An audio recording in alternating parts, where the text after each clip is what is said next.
Welcome to the Triage Method podcast with me, Gary McGowan, and my co-host, colleague, acquaintance, Mr. Patrick Farrell. This week, we're going to be discussing the topic of gaining. So if you listen to the podcast regularly, you'll know that the last couple of podcasts, we've been kind of building up different discussions of nutrition. We started off with the kind of basics of diet, so basic principles of nutrition in general.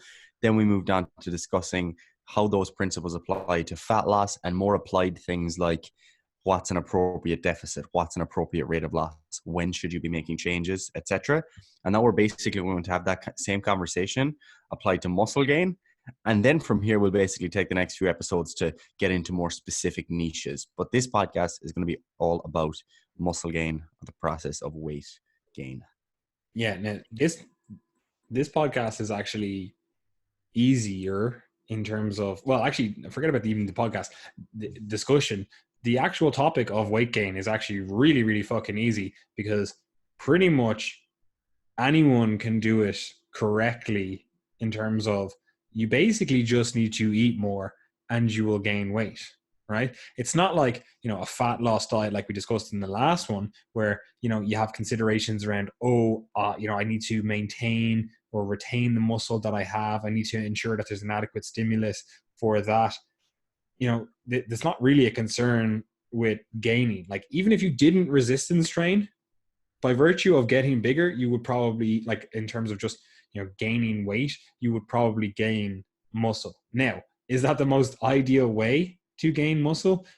No, certainly not. And it is haphazard at best in terms of, yeah, you might gain muscle, but it's probably all around your calves because you now weigh 300 pounds and you just gained weight, and it wasn't actually effective in terms of actually trying to achieve what you were trying to achieve, generally speaking, which is to improve your body composition by virtue of, gaining some muscle. And that has, naturally enough, the side effect of improving your muscle mass, which generally correlates with better health, right? And along the way, you will have had to get stronger to build that muscle, and strength also correlates with better health, especially in that longer term, we'll call it OAP scenario. Having more muscle mass and having more of a strength reserve as you get into your older years is probably a fucking good idea, so don't just look at this whole discussion from the perspective of, oh, this is just for, guys that want to have huge pecs and arms or whatever. No, this is something that you need to know how to do regardless of the population you are talking to. Yes, for sure, there's going to be certain segments of the population that, don't actually want to grow muscle, but they're actually so few and far between when you actually dig into what people want,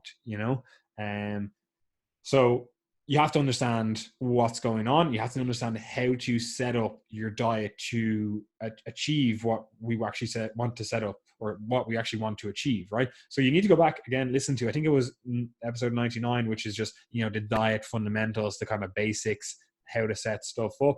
You need to listen to that because it does then inform how we go about setting things up for this and some of the concerns around what we're trying to achieve, right? But the first thing that we actually need to discuss is the topic of forcing muscle gain, right? And this is something that, even though I just said you can effectively just build muscle by virtue of being in a calorie surplus, right? Even if you didn't do resistance training, again, your body is resistance.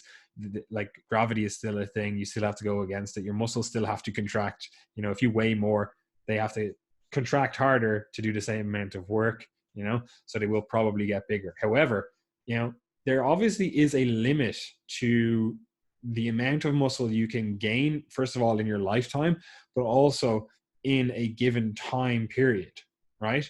And that naturally enough changes throughout your lifetime, and naturally enough changes throughout your training experience, right? And there is something pervasive in the fitness industry, the whole health and fitness industry, whatever you want to call this stuff, where people effectively go on these dreamer bulks and they try to force muscle gain. And what I mean by that is, there's obviously a limit to how much muscle we can gain, right? Just through resistance training and through like a small calorie surplus, right? But that might be very, very small. Let's just call it rounded out to be a kilo per month, right? Like that's only 250 grams per week, which if it was just pure muscle, man, you would actually probably notice that in terms of actually being built across your body. But, a lot of times there's water variability, your weight goes up and down. So it's very hard to keep track of how much you're actually gaining, right? And as a result, people kind of go, oh, a kilo per month? Nah, fam, I'm going to get 2 kilos per week of gain, right? By the end of these 2 months, I want to be up 10 kilos. By the end of 12 weeks, I want to be 15 kilos heavier, And they do that because they have the idea that, oh, I'm going to be able to force muscle gain, right? And this is a bit hard to truly understand and truly like dig apart, especially if you haven't gone back and listened to our or you didn't listen to when they were posted first, the training podcasts, because what can happen is you can fool yourself into thinking that you are actually making great gains in the gym by virtue of this huge overfeeding, like you're in a 1,000 calorie surplus, but what's effectively happening is, first of all, you just have more energy for the gym because you're just taking in 1,000 extra calories every single day. But also you get these huge changes to your body, which aren't necessarily like contractile tissue, like muscle tissue, but they are changes that actually allow you to lift heavier weights, right? And also by virtue of the fact that you weigh more, relatively speaking, the weights you are lifting are going to be heavier. If you weigh 300 pounds, like bench pressing your body weight is 300 pounds, so like there are these changes that occur to your body, which then actually fool you into thinking that you are making this great, unbelievable rate of progress in the gym, right? But I always call it kind of like false progress or fake progress, because as soon as you lose the weight, as soon as you lose the bit of bloat, like as soon as you lose those 4 extra inches you have built on your chest that has allowed you to rapidly increase your bench press, which was all just fat tissue, all that strength disappears, and that's really disheartening, and it leads a lot of people to never actually diet because they've effectively lied to themselves their whole gaining career, because they've built a load of what they think is muscle and strength, but really it's a load of leverage advantages by virtue of having more fat mass. This is especially true in like the squat, the bench press. Like if you're squatting and you have this big huge power gut, like it's very hard to even close your leg, like bring your knees towards your chest, because the power gut gets in the way. So if you get rid of that power gut by virtue of losing body fat, all of a sudden you're naturally weaker because you don't have the power gut preventing you from actually like folding in half, So there is this thought process that you can force this muscle gain, and it actually, when you do it, it seems to be correct, it seems to be working, but it's actually a false god, it's a lie. Do you agree, Gary? Yes, sir. Do you have anything to add to that? Absolutely. So yes, I agree with everything, and I think this is a very lucrative approach, because like the way that people often kind of see these types of kind of dreamer bulk or rapid gaining type of approaches promoted is in a way that it's typically from experienced bodybuilders or something like that, who will recount their early days of bodybuilding and say, look, this is what we all did, we all gained lots and lots of weight, we did quickly, we were eating all this ridiculous amounts of food, and that's how we got here, that's how we all got this big.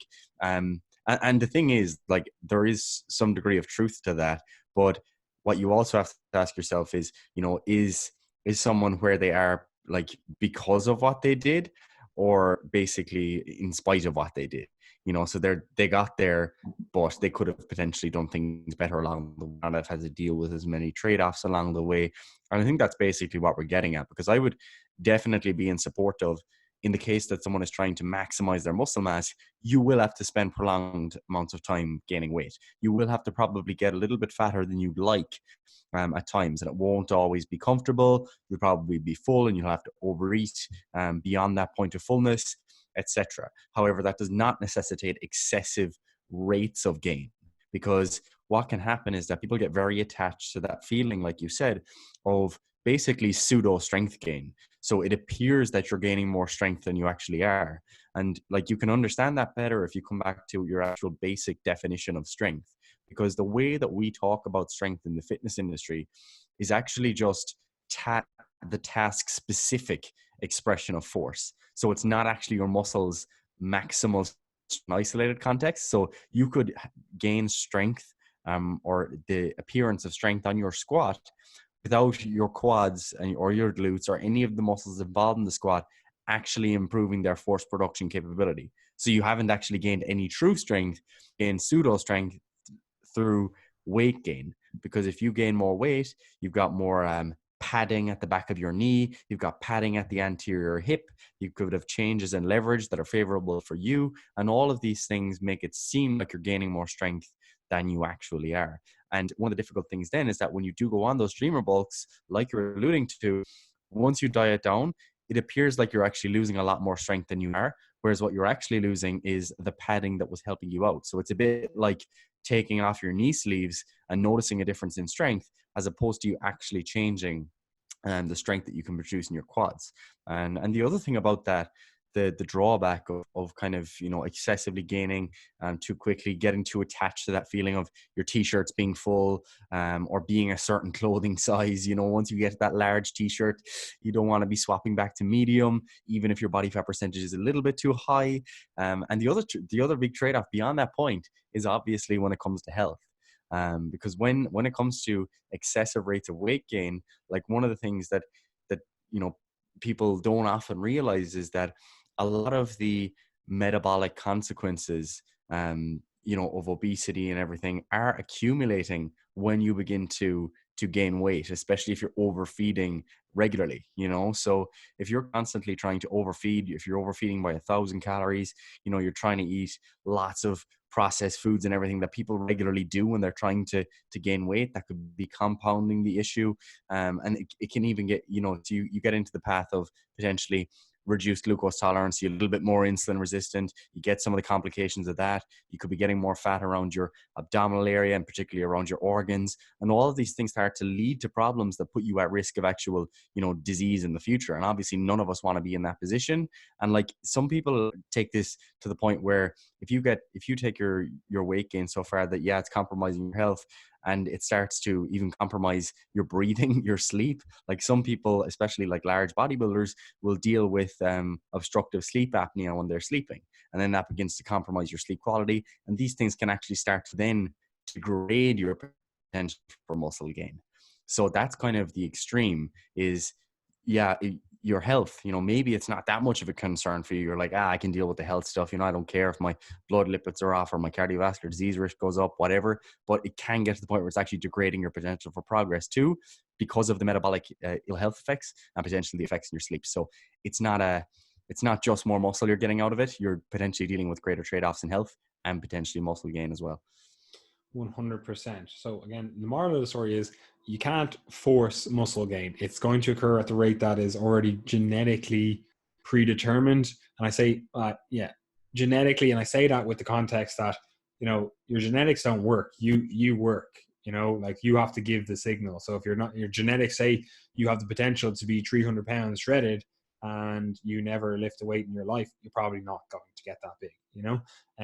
Which also noting 300 pounds. The thing about this also, which must be taken into account, is that a lot of this advice that comes out in the fitness industry for people trying to gain weight does actually come from enhanced bodybuilders, right?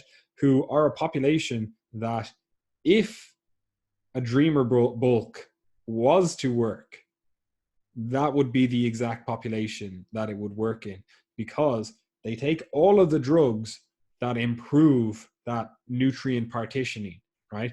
And what I mean by that is, say you overfeed by 1,000 calories, right? Just very simply, you know, it's technically incorrect, but it serves as a good, you know, description of this. Say you overeat by 1,000 calories. Your natural limit at the point you are in now, say you are a newbie lifter, 500 of those calories go towards what you want, right?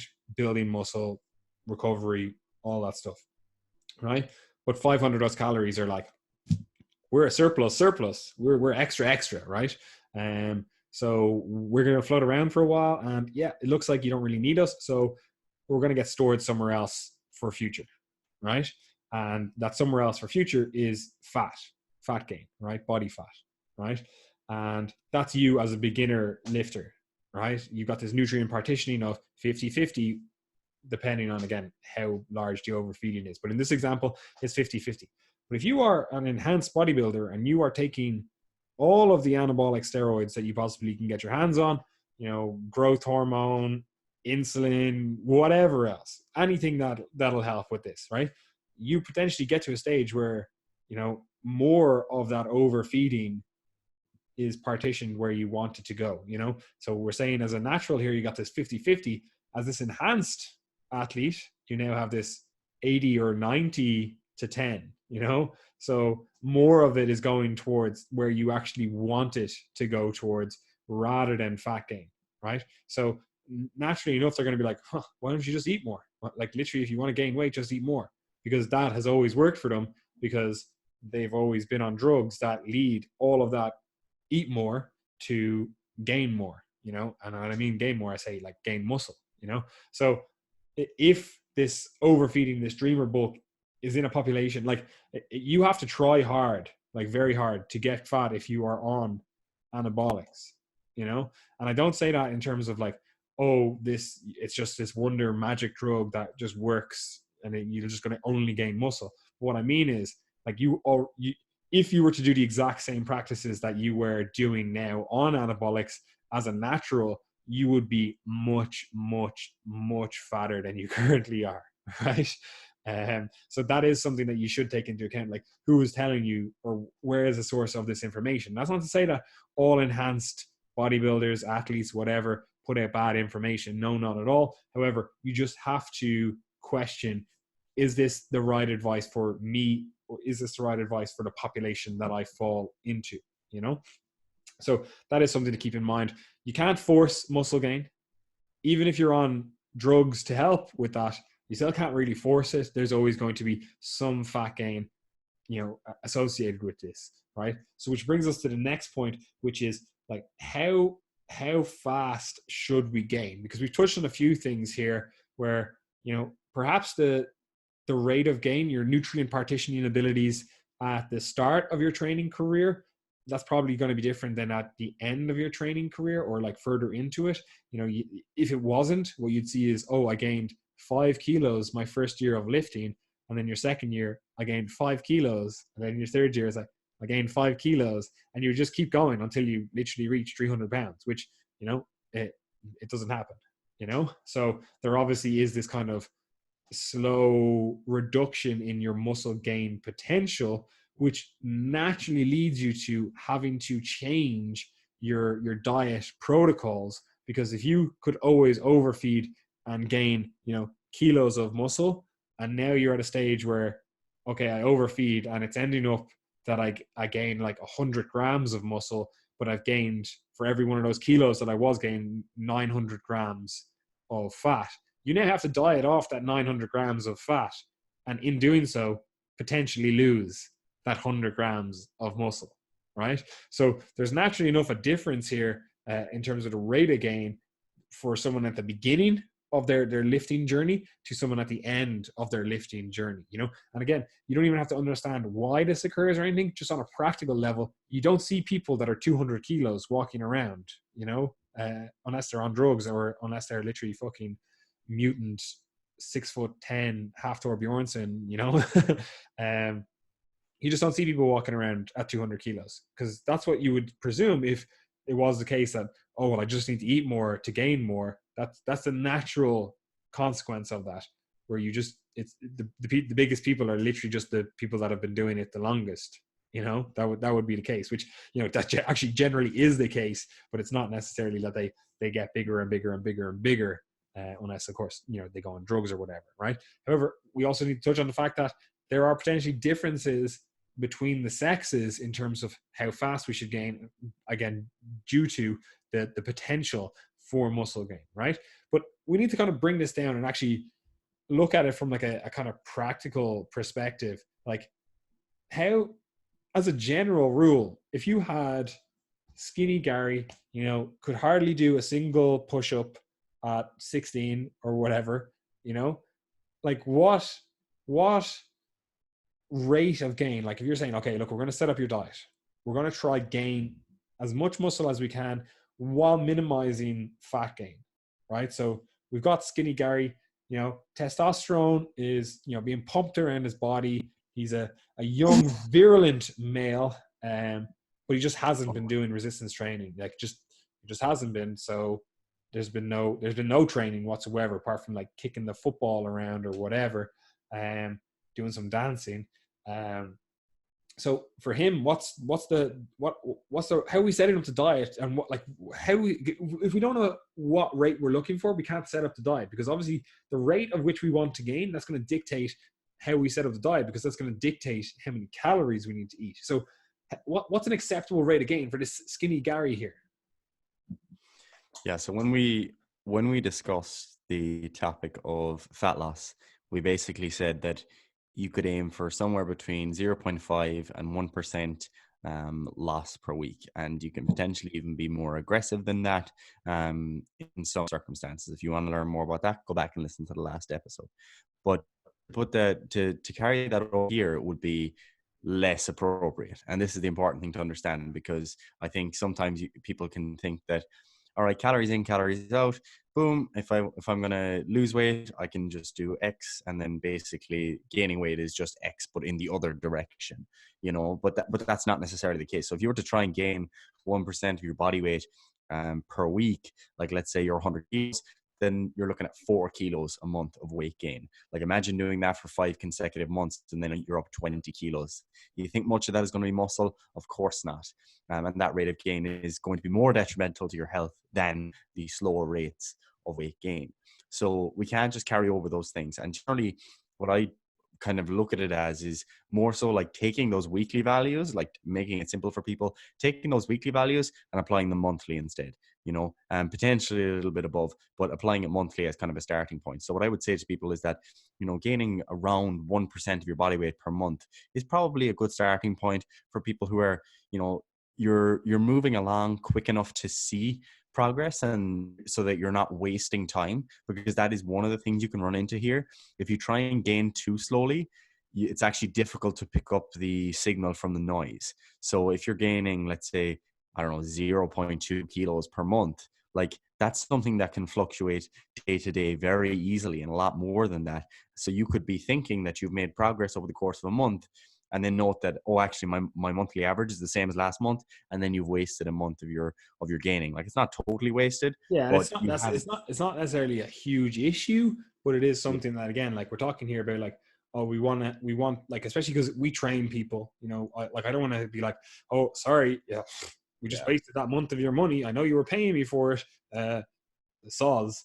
Like obviously that's not something that's not a conversation I want to have with a client. So obviously we're going to come from the perspective that that's somewhat wasted. But if you're training yourself, you're learning, you're educating yourself, you maybe got a little bit stronger over that month, it's not exactly a huge issue. But again, from our perspective, like coaching individuals, like that's what we do. Like that to me, I'd be like, oh, here, sorry, I'd almost want to give them a refund. I probably would give them a refund for that month. Be like, here, look, sorry, just I wasted your time that whole month, So obviously we're going to come from that perspective a little bit more, like view that a little bit more negatively than you potentially would view it if you were a real person, Yeah, and that is the thing, because like part of like coaching is like, one, it's our job to help someone get progress, but it's also our job to impart them with the knowledge of what the process looks like, so they're able to go on and do the future. So I'm generally looking for more perfection than I would expect someone to get if they were on their own. And that doesn't always happen. And like personally, like, if someone hasn't lost weight in, let's say, 2 to 4 weeks, so they haven't gained weight, it gives you a little bit of anxiety, because you're like, do you know what? I don't want to jump the gun too soon and make a decision and bump or decrease calories, because there could be other things.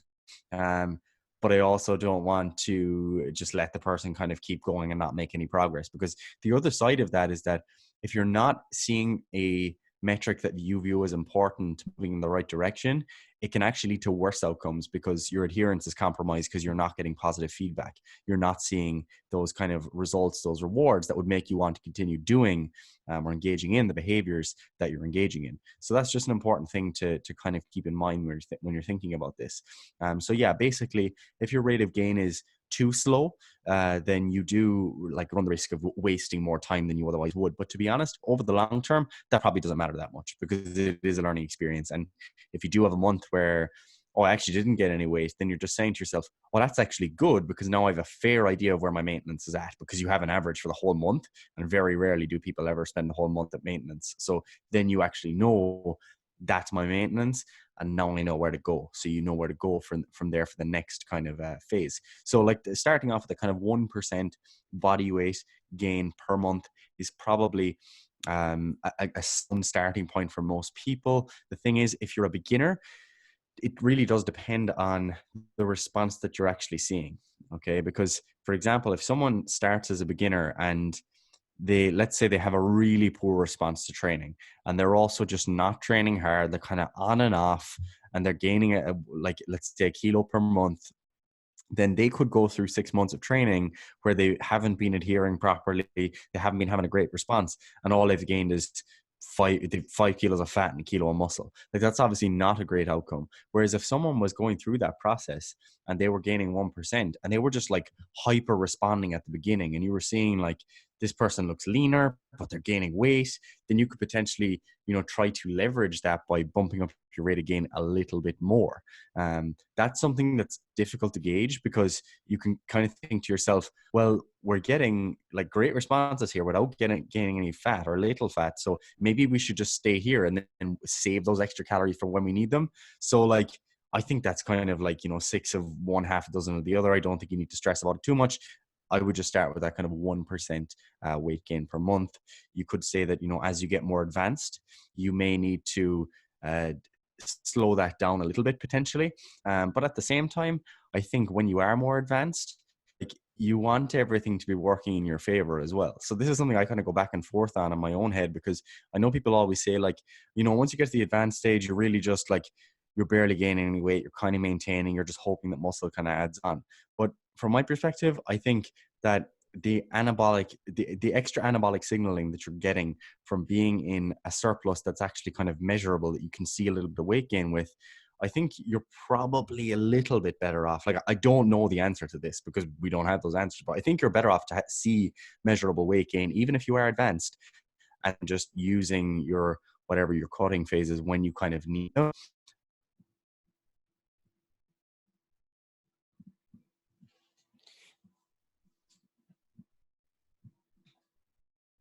All right, well, you're frozen, but not so, YOLO bulking. You are still being more I'm just advanced. gonna, What do you think about that? because you just froze. Yeah, go ahead. Yeah. Basically, it comes down to like, to answer this question, it kind of comes down to, there's probably an optimal body fat range in terms of, this is the range that things work very well.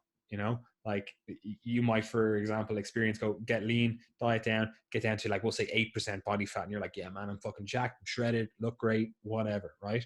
And yeah, you're an advanced trainee, you maybe have another, we'll say 5 total kilos of muscle that you can gain over your lifetime, because you're so fucking large, Gary. And it probably like, you would think, then you go, okay, I'm just going to slowly gain those 5 kilos, like very small surplus, try to gain that a kilo per year, because you're so advanced. You're like, yeah, I'll just very, very slow. Well, first of all, that's nearly impossible to measure, right? And second of all, nobody ever said that this rate of gain was possible at such a low body fat. And what I mean by that is, there's probably a range of body fat that is best, or is most conducive to these signals being like optimal, right?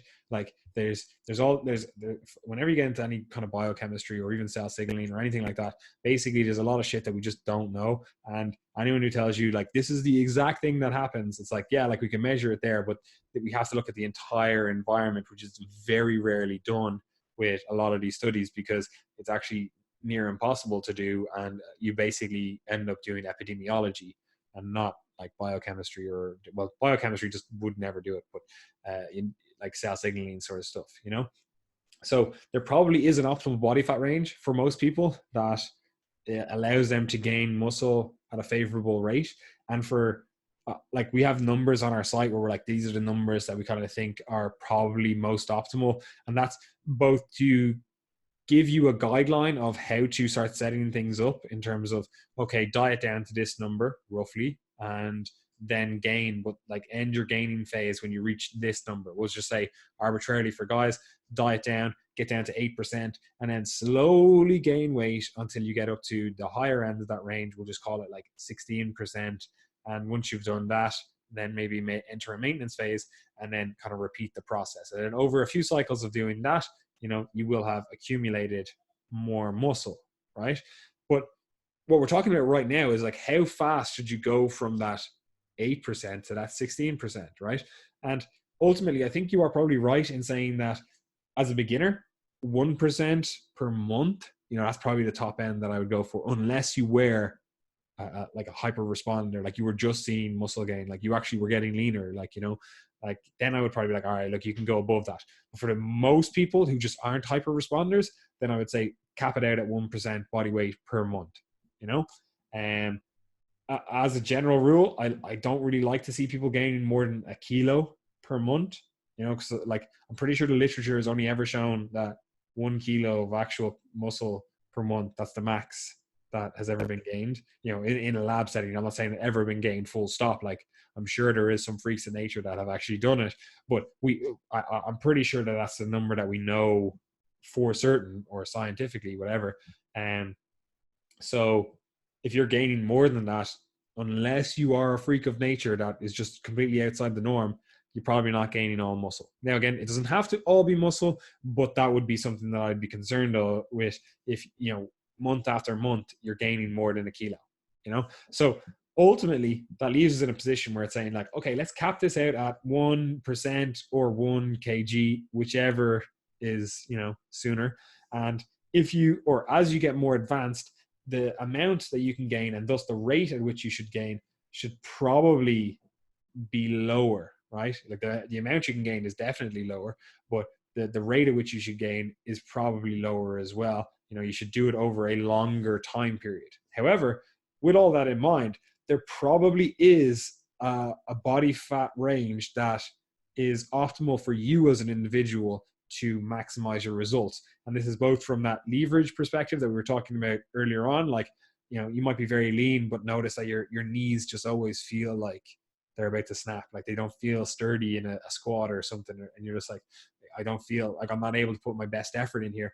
But once you get up to like 12% body fat, you're like, oh, there's just this little tiny bit of padding here that actually improves my leverages just enough that I'm actually able to really progress my movements, you know? And having done that over weeks, months, years at that slightly higher body fat, you then gain muscle, you know? So there is a potential for that. And that's not necessarily the rate of gain, but that's more so arguing that there's probably a body fat range that is ideal for you as an individual for muscle gain.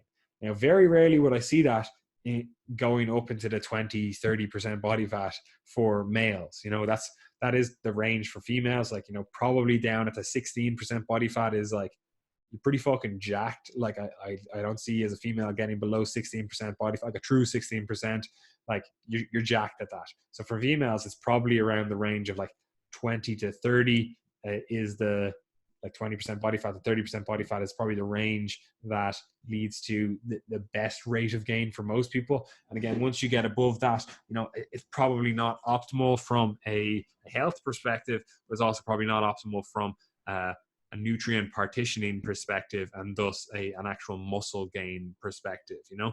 But like Gary was saying there about, you know, he goes back and forth in his mind, like there probably is a body fat percentage range that, you know, you actually are able to gain muscle a little bit easier just from leverages, just from this overall anabolic signaling that's going on. However, you just have to kind of investigate that for yourself And it kind of ties in with what we're talking about at the end then, in terms of, kind of self-limiting people. They're trying to lean gain, and they're afraid of getting fat, right?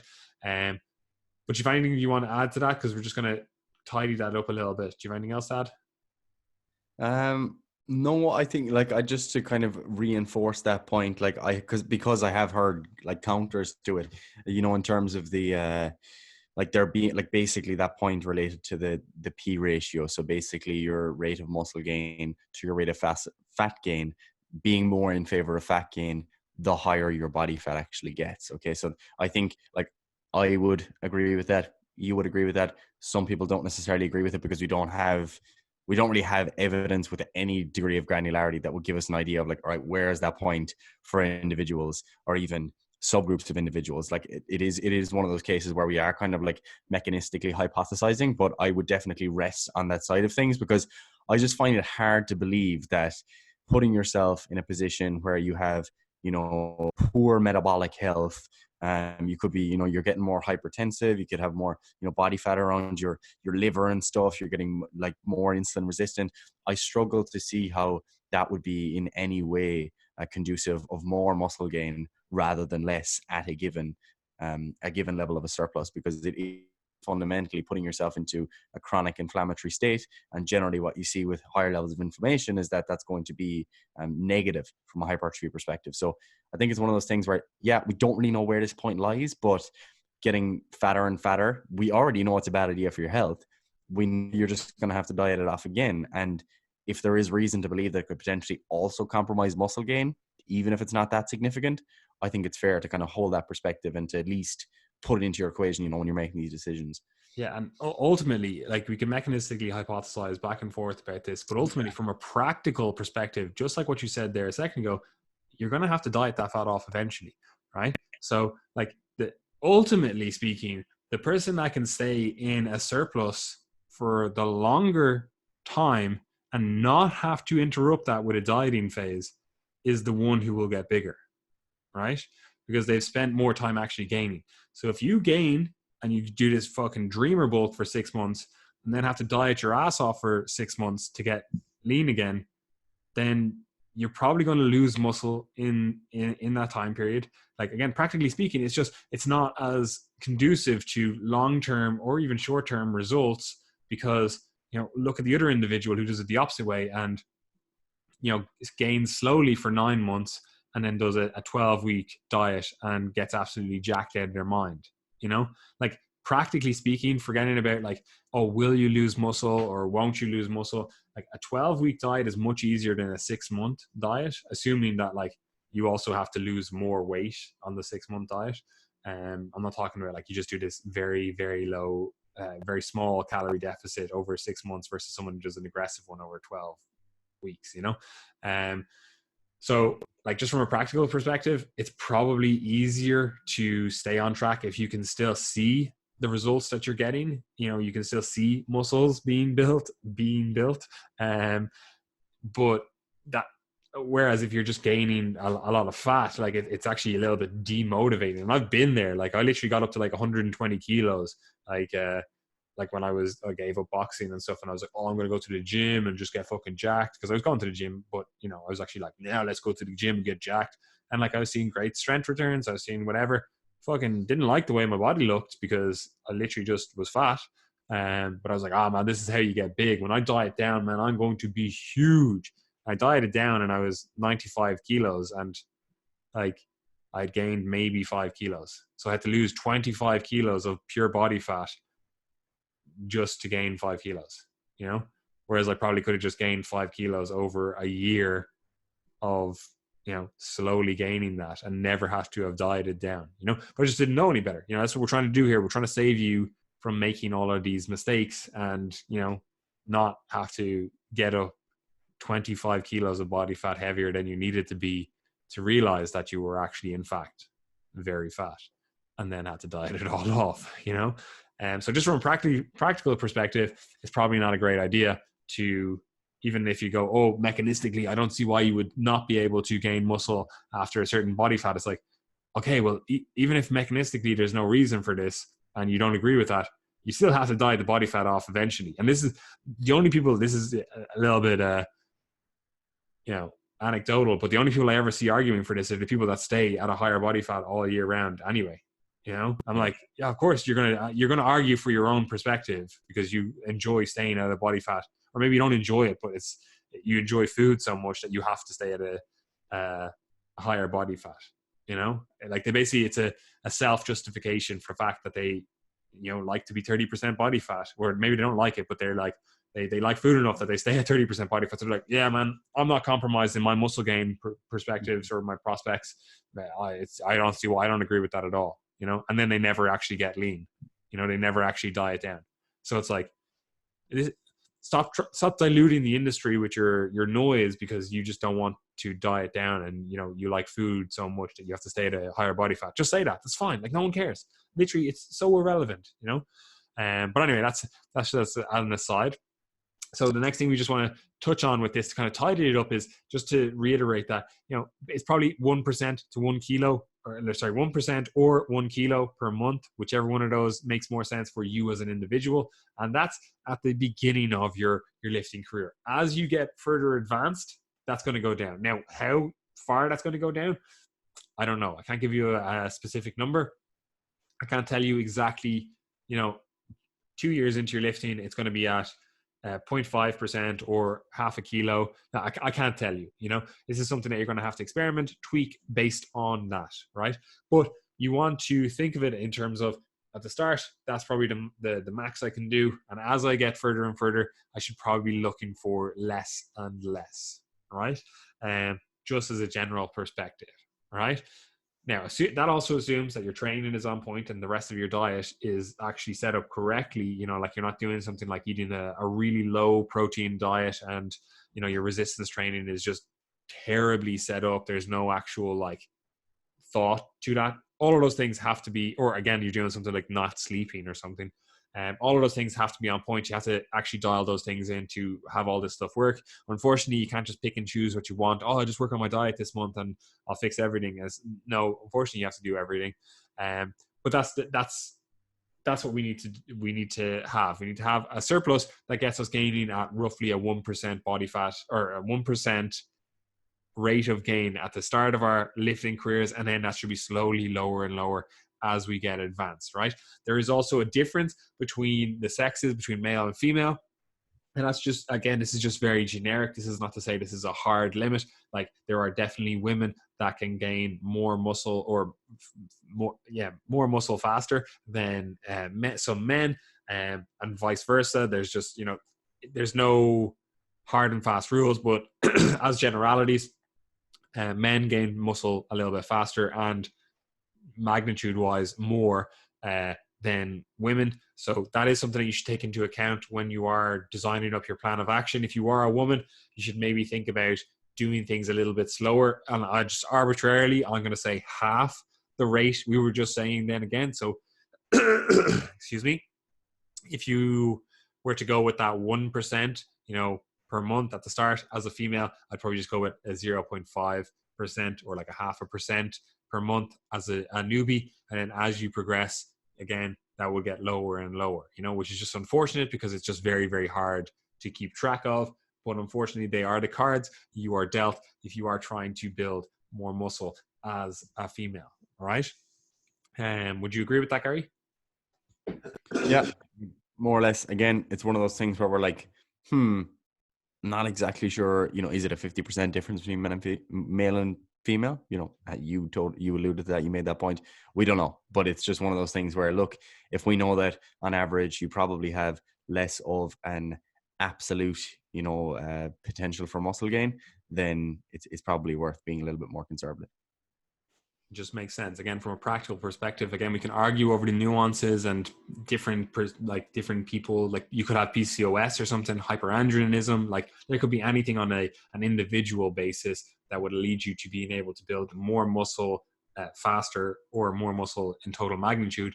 But as a generality, like I just go half. That's what I would look to expect from a client that was in the position that like, I want to gain some muscle, and they were female. I'd be like, all right, we'll just, practically speaking, we're just going to arbitrarily use half as the starting point assumption, and then tweak it based on the actual, outcomes. And you would do the exact same thing with a male. You'd go, I'm just going to say 1% as an arbitrary start point. Oh no, we're gaining way too much fat at that.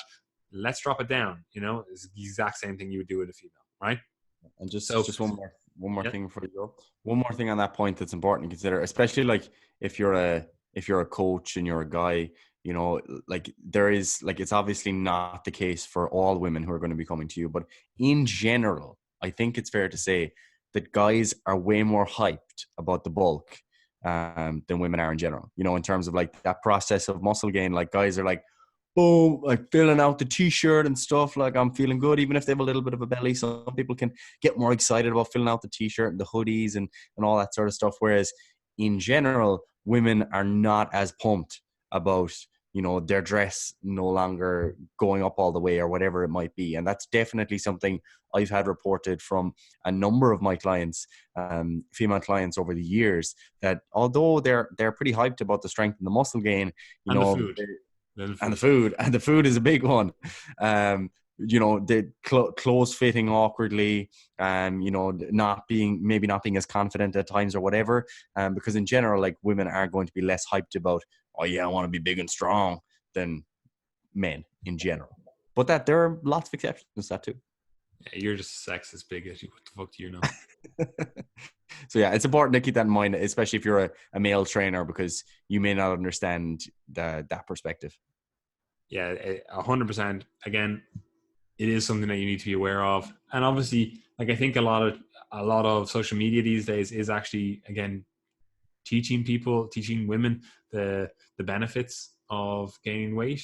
But like we discussed in the last podcast, a lot of the time it is a little bit deceptive, because you could just have favorable fat distribution and have this, like, just gain weight, and like it literally all goes to your boobs and your ass, and you're telling everyone that this is the best thing you've ever done in your life, and it's like, yeah, literally all went to your boobs and your ass. Like, that probably is the best thing you did in your life. You're like, this, it was a great response to the diet, the diet manipulations. Whereas, plain Jane over here, it's like, oh yeah, I'm going to try, gain a little bit of weight here. And it just literally all goes to her belly, and she feels even worse about herself, like, it's like, it's not exactly the response that you wanted from a gaining phase. So it is something that you need to be aware of. It is something that you need to keep in mind if you are training females, or you are training yourself, you are setting up your own diet, and you are a female.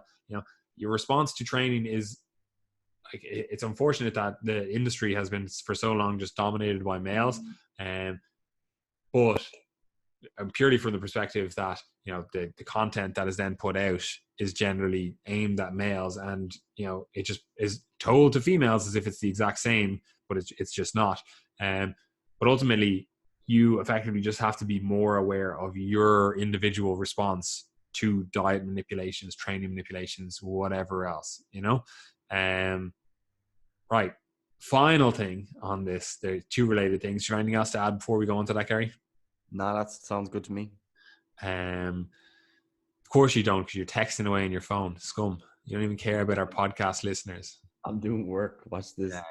Continue. Says he's doing work. But anyway, right. So the next thing, final thing we're going to go on to, is the concept of lean gaining. And I say this is the final thing, but it's actually not the final thing. There's two parts to this, and then we finally need to go, actually, like, here's some numbers. Like, let's translate everything we just said into actual numbers in terms of setting up your diet, right?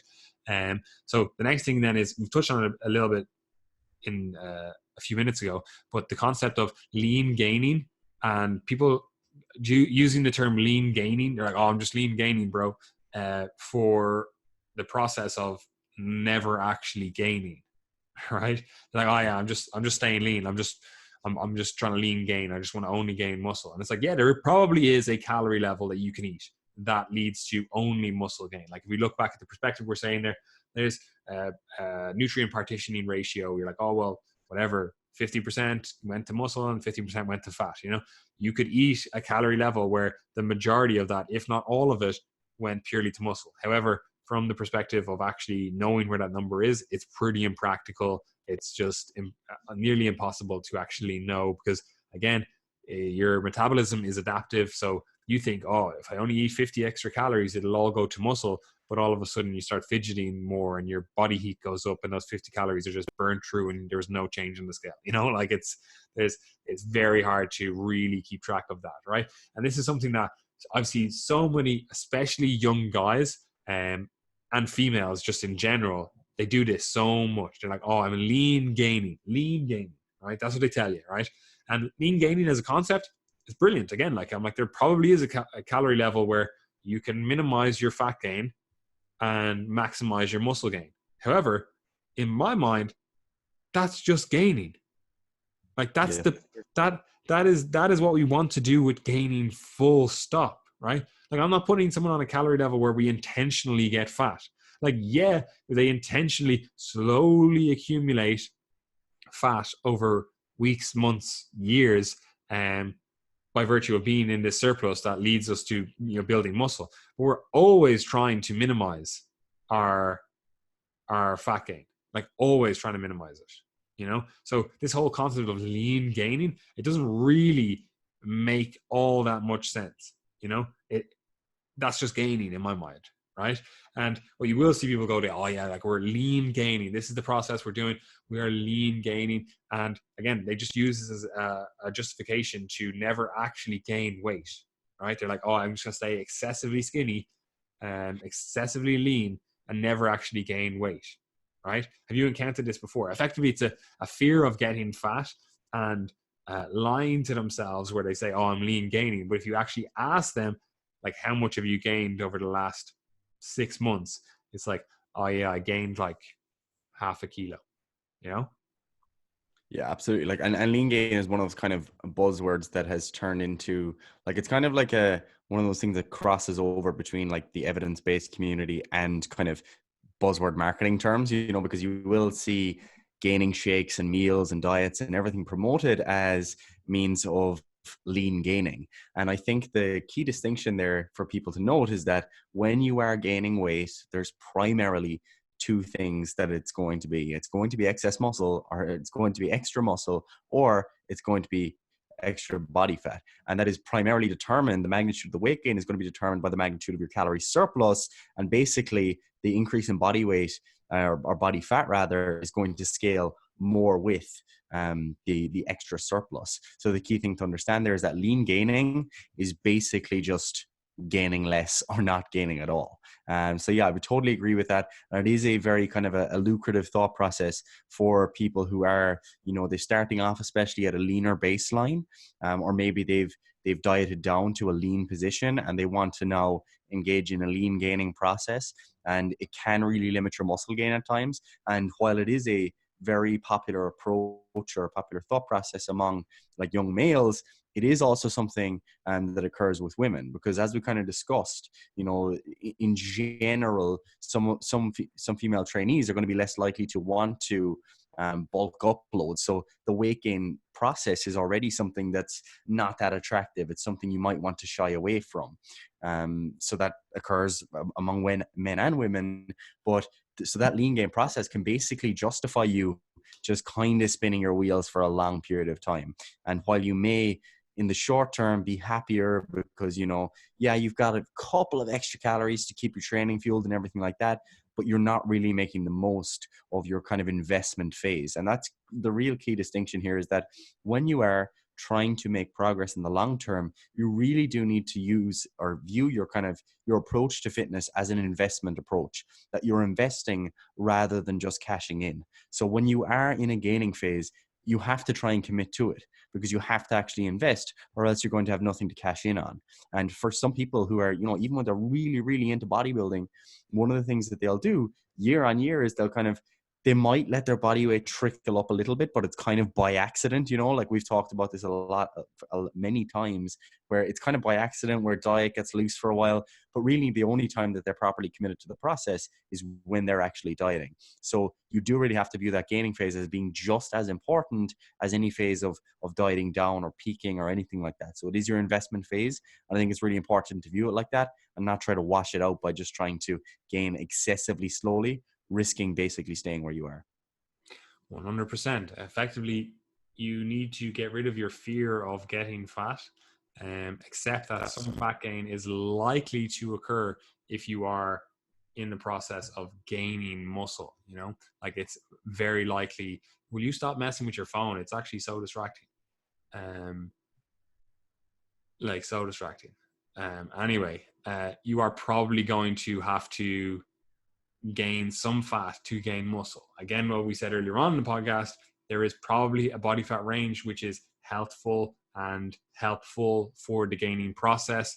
But trying to stay within that range or trying to stay excessively towards the lower end of that range all the time, that's probably not the most conducive to your long-term results. That's not to say that you must go up towards the higher end of that range, not at all. But if you are always at the very bottom of that range, again, as a guy, we'll just say 8% arbitrarily, if you are always at that end range, it's going to be very hard to eat calories or extra calories and have it all go towards muscle gain and thus keep you at that 8% body fat, like it's almost next to impossible to be so precise with your nutrition that that's the case, that you can eat, a very little extra calories and have it all just go towards muscle gain.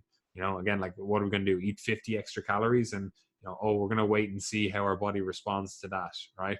Oh yeah, I gained 20 grams of muscle this month. I'm on track. Let's keep it at that 50 extra calories for next month. It's not practical. It's also not likely to actually lead to results, right? Which, to wrap this all up, brings us to our last point, which is how do we actually put all of that stuff into an actual practical package here? Like what are we doing with our clients, right? Like if someone comes to me, they've been dieting for a while, we'll start them off, they already got lean, right? And they're down in the lower end of the body fat range. They're like, yeah, I have a six pack, have a bit of veinage going on, I look good with my shirt off, but I think I don't have enough muscle mass, right? I think I need to gain more muscle to look the way I want to look, right? So how are we setting up their diet to do that, right? Assume now that they've eaten at a maintenance phase for about a month, which is something we're going to touch on in the future, right? But they've dieted down, they've eaten at maintenance, so they have a fairly good idea where maintenance is. Or, they listened to episode 99, got a good idea where maintenance was, and they're like, yeah, okay, cool. I've been eating at that for a month. They come to you, they're like, Gary, it's time for me to get jacked. What are they doing? Yeah, so again, very similar process to the way that we talked about the fat loss process in episode 100. So basically what we're going to do is we're kind of going to reverse engineer a little bit based on our desired rate of weight gain. So as you said, we know where our maintenance is now, and we're going to start to make some changes to the calories and macronutrients to try and push weight gain in that direction. So if we're saying that the person is trying to, gain, let's say 1% of their body weight per week, then we're going to be looking at, somewhere around that kind of, not 1% body weight per week, 1% body weight per month, or a kilo per month, as we were saying. So basically you're looking at a smaller surplus typically than the deficit that you'd be looking for, or that you'd be aiming for. Kind of the way I kind of start off with most people gaining is I'll add, around kind of 10 to 15%. That's kind of where I start in terms of actual calories. So if we're talking about, let's say, a maintenance of someone that's around 3,000 calories, then that's just bumping it up to 3,300. Okay, so that's kind of like my starting point, because we don't need to really go 500. It's a little bit too much. It's probably going to put us a bit excessive in terms of the magnitude of the surplus. So adding on 300, that's like, what is it, a 2,000 calorie surplus per week? Is that right? Yeah, to roughly 2,000 per week, and then 8,000 per month. So if you were to add all that up, you're basically looking at just over kind of a kilo of weight gain per month, if you assume that things are that simple. Of course, things are not really that simple, but if you start off by kind of testing with that idea of how the initial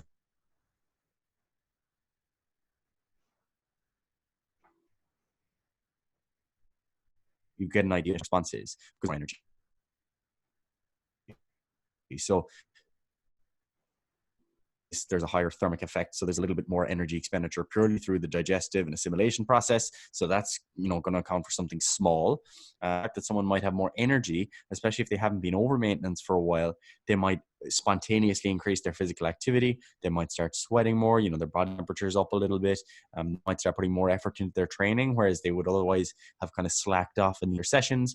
So you might find that even though you've added on a 10% increase in calories, the person's body weight didn't actually move at all. It mightn't have moved at all, and they might still be in the same position 2 weeks later. So if that does happen, that's when you begin to kind of start to make those kind of bottom up changes, because basically what you're doing is you're seeing how the person responds to the initial bump in calories, and then you start to make your adjustments from there. So if someone does respond to that 300 calorie increase by totally maintaining their body weight, then you'd basically be saying to yourself, right, I'm not going to nudge up by 50, because that's roughly maintenance now at 3,300. It's not 3,000 anymore. I think that's a key point, because people still think of the 3,000 as being the maintenance, whereas that's not the case.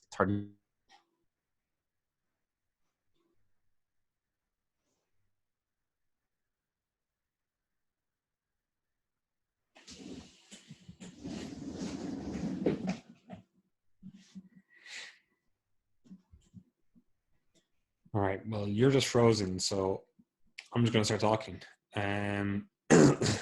Yeah, people don't realize that maintenance does change based on You can kind of try how your body has actually been responding to those calories.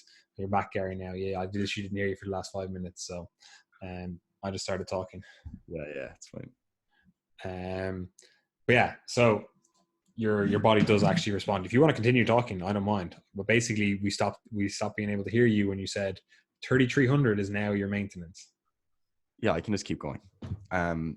So 3,300 is your new maintenance, and that's really important to grasp, because you're not looking at that 3,000 as being maintenance. You're looking at 3,300 as being maintenance, and hence your calorie increase needs to be from that baseline now. So if you're trying to make progress from there, you take that 3,300, you add on roughly 300 again, and then see how you respond. And what you might see is that over the course of the next 2 weeks, all right, I've actually seen half a kilo of weight gain.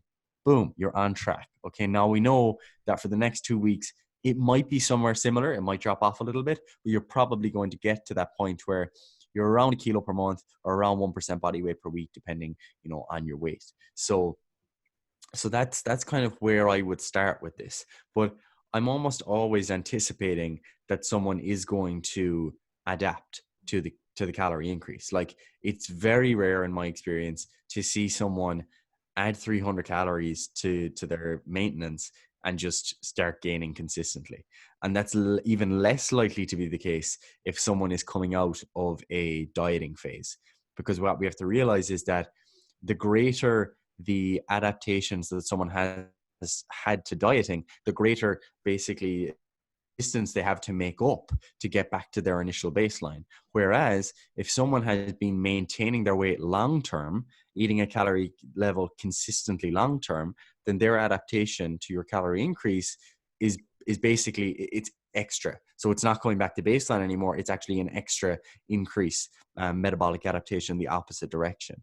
So you might expect that to be a little bit less. But again, like the fat loss podcast, these things vary between individuals. Some people will just start gaining and they'll do so for a few months, whereas others 1 week and they're sweating, they're moving around, they're shaking off all the calories, and they are not going to see the same level of progress. So again, it's all about paying attention to the signals that you're seeing, take the feedback and use them to make your decisions, as opposed to having like a 6-month plan, because you just can't plan ahead that far.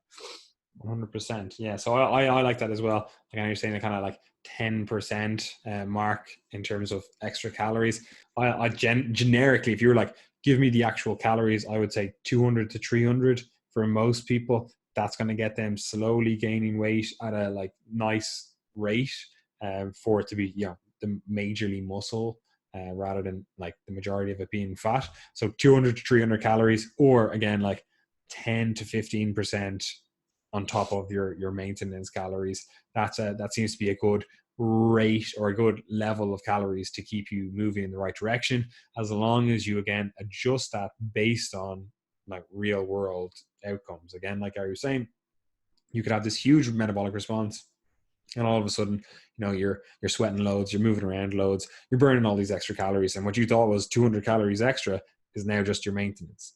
So you do have to look at the scale, how it's actually moving, and then adjust, which is hard to do if you are doing it yourself. Like, it's hard to do if you're a coach, but it is something that the more you do it, the better you get at it. So that is something that you should be aware of. And finally, in terms of actually changing your macronutrient composition, doesn't necessarily need to be a huge amount done here in terms of difference from either a dieting phase or a maintenance phase. Generally, though, I would prioritize carbohydrates. They're probably the most bang for your buck in terms of actual, first of all, performance increases, which are the thing that is driving your actual physique changes. And also, depending on where your protein intake has gotten to, maybe it did get, quite high towards the end of your diet because it increases satiety and whatever, maybe you need to bring that down. Generally, I would bring that down to, roughly, again, that we were saying before, if you were to put a gun to our head, we're probably saying that 2.2 to 2.5 gram protein range. I might go now, if we're purely gaining, and I know we're going to be gaining for the next while, I'd probably say 2 to 2.2. You probably could get away with a little bit lower than that, but generally, again, like, we do want to have some habits built up and food preferences maintained in that gaining period, so that when we do eventually get down to a diet period, like losing weight, it's pretty easy to shift gears a little bit.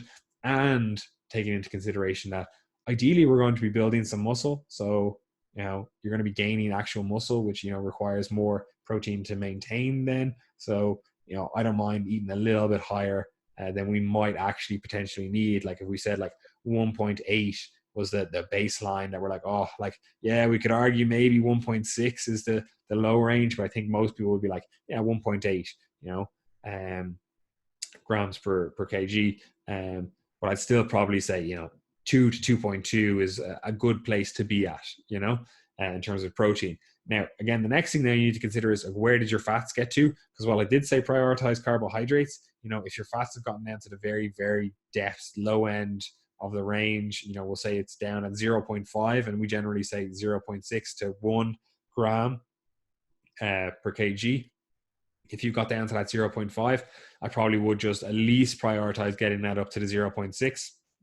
And again, once it falls into that 0.6 to 1 gram range, I don't really care too much. As long as it's in there, we can make an argument that maybe lower is better when you're gaining, because it's more likely to be, contribute to fat gain. However, we could also make the argument that, it's easy calories to get in, and, what is the contribution, the magnitude of that actually contributing to fat gain? Hard to really say, depending on, especially if you're trying to keep yourself in a relatively, narrow or low calorie surplus that isn't leading to excessive fat gain in the first place.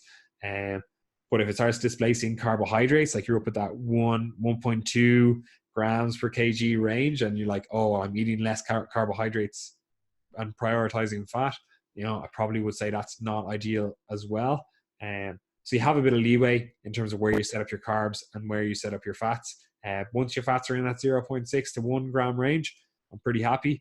And once your protein is in that range of 2 to 2.2 grams per kg, then again, I'm pretty happy. And then whatever else, you can either put that as carbs or you can put that as fats. And I would put my preference towards carbohydrates. Do you have anything to add to that, Gary? Yeah, no, just kind of supporting your point about the protein, because I think, like, it's probably different to what a lot of people would say, because what a lot of people say is, and I kind of agree, is, once you're in a gaining phase, because of the extra anabolic potential, you can just go to the bottom of the range. And kind of when you're looking at research, it's like, yeah, the general recommendations is like go down to 1.6 grams per kilo. Like, that's enough, that's fine. However, I think, like, purely from a practical perspective, and these are the types of things that you don't really grasp until you coach people or until you've spent a lot of time gaining yourself. Because what happens when you're at 1.6 grams per kilo, like, let's say I'm 80 kilos. You're talking like 130 grams of protein there. You know, if you're having 4 meals a day and you're having a heap of carbohydrates and a heap of fat to try and make up your calories, if you're on overall high calories, then what ends up happening is that you end up getting a far smaller proportion of your protein intake through actual protein sources, high quality, high bioavailability protein sources. So like you are compromising your protein quality at that point. So while there is an increase in anabolic potential from being in a surplus, I don't see how it's helpful unless you really need to bring down your protein because you just can't stomach it. I don't see how it's helpful to take a big hit to your actual overall amino acid profile, because it probably does matter to a small degree. You know, it mightn't be the most important thing when it comes to gaining, but if you are this type of person who's, you know, you're micromanaging things anyway, you're trying to find perfect macronutrient ratios and all that sort of stuff, I would probably go 2 grams per kilo just as an insurance policy. You know, it might make no difference. It might make a 1-2% difference over multiple years, but you know, that's worth it to some people who are actually taking things quite seriously. Yeah, I'd actually even argue that it's just bad advice, full stop, to do that. And the only people that I ever see recommended are bodybuilders who don't eat veg anyway. So they never have to consider the fact, or they just don't count crossover like macronutrients. Like legitimately. And the people, the IFYM people who just want to fit as much junk in their Oh diet yeah, as you just want to eat crap. possible. But again, like I classify them as in the bodybuilder classes Yeah. because they're just like, all right, vegetables, nah, don't eat them, man. Like the Fair enough. amount of bodybuilders you speak to, like you can even just go on social media and look at their meals. It's like they have like one little tiny, like basically a circle floret of broccoli and be like, yeah, there's my veg for that meal. And it's like, yeah, of course you can say like, oh, you don't need to count your veg. Or of course you can say like, oh yeah, like go to the lower end of the protein range. Man, I literally could get 70 grams of protein from veg per day. Yeah, like just from like different, veg sources. Like if I put my protein down at the lower end of the range, it's like, that's like half my protein now just from veg. Not including like, oh, if I chose rice as well, fuck man, I'm fucking dust, you know? So yeah, I actually just think it's bad advice because again, the amino acid profile is just not depending on how you set it up. It's potentially awful. So it is something that I would be like, just from a practical perspective, when you're coaching real world people who probably already have a hard time or a hard, or rather, I say they don't in general eat a lot of veg, and they don't have things set up optimally. It's probably a little bit better to err on the side of caution with all of your recommendations. And as a result, that generally tends to, like, in certain things where you're like, oh, we need to have this in the diet, you need to increase those numbers. And then things where you're like, oh, this could potentially, be a negative of the diet, you need to decrease those numbers. And so, like, you do need to take that into account when you are talking, like who you are talking to and who you are getting your advice off. Because again, if it's a bodybuilder, again, most of them just don't eat veg. They literally will have like a sandwich and chicken on it and be like, yeah, there's meal two. It's like, what the fuck was that? Yep, I'm with you. I don't really have anything else to add there. I have nothing else to add either to the whole podcast. Gary, where can people find us? And I'm just going to play on my phone now. Just do what you do when real distracted. I was actually on the gram putting it on our Instagram live. Literally so irrelevant to me because it just makes me look stupid because you just distract me and then have everything set up for when you have your little bit to say, and then it just makes me look stupid.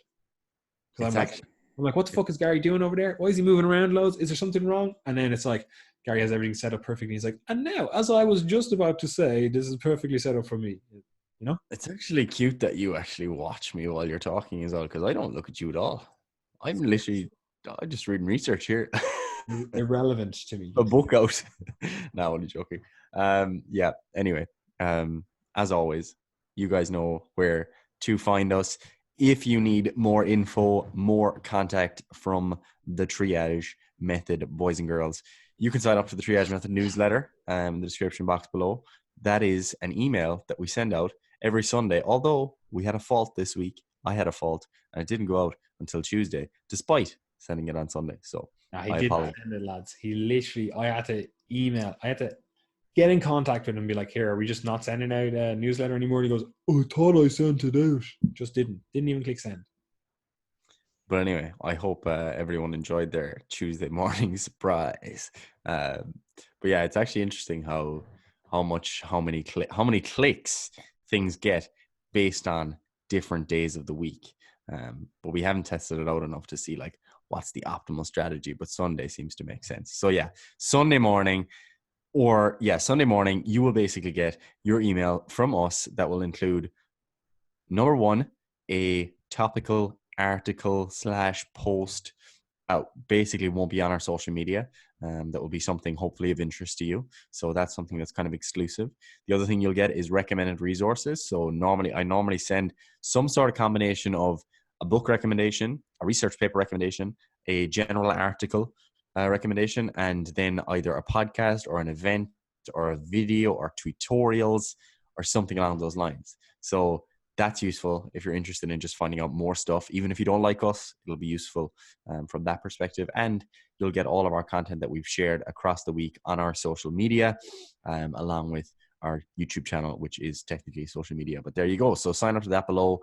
Also, you can join the Triage Method community, highly recommended. Triage Method community is our free open access Facebook group where you can send your questions, you can send your training videos, you can send us an update of how your progress is going on your training and nutrition program, and ask us for suggestions as to how you can improve your progress or troubleshoot some of the issues you're having.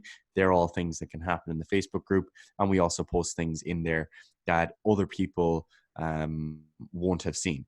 So for example, Paddy's been banging out the fiber series of articles recently. I've actually just been banging out articles full stop, not just on fiber. That's been the most recent nutrition series going. So if you're interested in fiber, or you're interested in just being like actually keeping up with the latest articles, because the thing is, we don't post our latest articles straight on our social media because we're posting them in order. So that's what we do. We post all our articles from the past in order, as opposed to being like, oh, this is new, this is new, this is new. So then if you do actually follow our social media, you can kind of, take things week on week and almost treat it like actual formal education, if you will. So yeah, if you want to keep up with the latest stuff, the Facebook group is where you can access that. Now, if you're done with that, you still want to support us, make sure that you've given everything you can. You could leave a review on the podcast. You could follow us on Instagram. You could follow us on Facebook. You could follow us on Twitter, and you could subscribe to the YouTube channel. All those things would be fantastic. You can also follow myself and Paddy at Skinny Gaz and The Real Paddy Farrell on Instagram. That would also be really helpful because we post things there that don't go on the Triage social media. So if you're just interested in more of that stuff, that'd be worthwhile. And then you're done all that, you want to engage more with our services, you can start with online coaching if you wish. So that's the most intensive service that we offer. That's one-to-one online coaching where we work with you as an individual to try and build a training and nutrition and lifestyle approach to take you towards your goals, whatever it might be. There's three of us working in the online coaching at the moment. That's myself, Paddy, and Lee. And we each have our own kind of individual skill sets. There's lots of overlap, but there's also, in some cases we'll, refer to one of us as opposed to the other because you might be better equipped. So that's an option, online coaching. If you don't want that, group coaching is another option. Group coaching is basically a type of coaching in which it's a little bit more hands-off. So basically we coordinate with people through a private Facebook group. There's a male and a female Facebook group. So basically you'll access the members hub online. You'll have your program, you'll have your logbook, you'll have your strength pillars document to kind of keep track of your PRs and stuff like that. You'll get a nutrition guidebook, a training guidebook. All that stuff is there in the members hub. And then what you'll be able to do in the Facebook group is, send in your training videos for review. Send in your review of your week. Let us know how things have been going so we can help you to make suggestions for the next week. You'll have your nutrition starting point, and then what we'll do is we'll help you tweak that over time. So that is basically what goes on in the group coaching. And then if you just want a training template of sorts, we do have we've got 2 to 6 day program templates that are basically like, quick and handy, nice and cheap. Get your program, get your basic training theory, and off you go. Then we do have the beginner's guidebook as well, which is highly recommended for, maybe trainers who feel like their kind of theoretical knowledge of why they make training nutrition decisions is not great. That's one population that would benefit. New trainers who are trying to get all their basic principle in order. they would benefit from the beginner's guidebook, and also trainees themselves. So you may be training for the last couple of years even, and you may not know exactly what principles underlie your training and nutrition decisions. So that would be of benefit to you too. And there's also sample programs in that guidebook that you could use yourself or refer your family to, because there's home workouts with no equipment, there's workouts in the farmyard, there's regular gym workouts. So there's lots of suggestions there for anyone who's trying to get more muscular, stronger, fitter, leaner, etc. And that's all that we have to offer. Truly wonderful, Gary. You did a great sales pitch there at the end that I just didn't listen to. Yeah, get coaching if you're involved. If you want to get involved with coaching, if not, and you just want to keep listening to us, get advice, whatever, join the Facebook groups. There are the two things that I would recommend. Coaching is obviously ideal if you want to get results, because again, like that's what we do. But if you're just like, yeah, I just want to continue the conversation, Facebook group, that's where we do it. People ask me questions on my Instagram, and yeah, if it's very specific, I'll be like, all right, look, I understand why you're not asking this in the group. Here's the answer. But if it's a generic question that's like will benefit loads of people, I'm just going to send you to the Facebook group and answer it there, you know, because it helps more people. Like I could literally answer everyone's question privately on my Instagram and spend whatever 20 minutes on each individual, or they can ask in the group and then I answer it once, and then people can search it because it's searchable there. So if you're not in the group, get in the group. And that is all I have time for today. Do you have anything else to add, Gary? Нет. До свидания. Enjoy.